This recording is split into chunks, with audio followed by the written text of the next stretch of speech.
ಧರ್ಮಸ್ಥಳದಲ್ಲಿ ಸಮಾಧಿ ಶೋಧ ತಾತ್ಕಾಲಿಕ ಸ್ಥಗಿತ. ಎಫ್ಎಸ್ಎಲ್ ವರದಿ ಬರುವವರೆಗೂ ಬ್ರೇಕ್ ಅಂತ ಸದನದಲ್ಲೇ ಪರಮೇಶ್ವರ್ ಉತ್ತರ. ಅತ್ತ ಅನಾಮಿಕರಿಗೂ ಎಸ್ಐಟಿ ಡ್ರಿಲ್.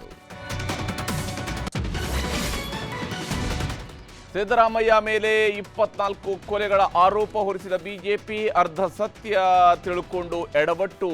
ಪೂಂಜಾ ಹೇಳಿಕೆ ಮರೆಮಾಚಿ ಮುಜುಗರಕ್ಕೀಡಾದ ಕಮಲ ಪಡೆ. ಮಾಘ ಮಳೆಗೆ ಕರುನಾಡಲ್ಲಿ ನಿಲ್ಲದ ಅವಾಂತರ. ಉತ್ತರ ಕರ್ನಾಟಕದ 8 ಜಿಲ್ಲೆಗಳಲ್ಲಿ ನೆರೆ ಸೃಷ್ಟಿ. ನಾಳೆ ಹಾಸನ, ಧಾರವಾಡ, ಬೆಳಗಾವಿ, ಕೊಡಗು ಶಾಲೆಗಳಿಗೆ ರಜೆ. ಪಾಕಿಸ್ತಾನದಲ್ಲಿ ಜಲಪ್ರಳಯಕ್ಕೆ 350 ಜನ ಬಲಿ. ಕಾಶ್ಮೀರದಲ್ಲಿ ಮತ್ತೆ ಮೇಘ ಸ್ಫೋಟವಾಗಿ 13 ಜನರ ದುರ್ಮರಣ. ಉತ್ತರ ಪ್ರದೇಶ, ಮಹಾರಾಷ್ಟ್ರದಲ್ಲೂ ಸಾವು ನೋವು.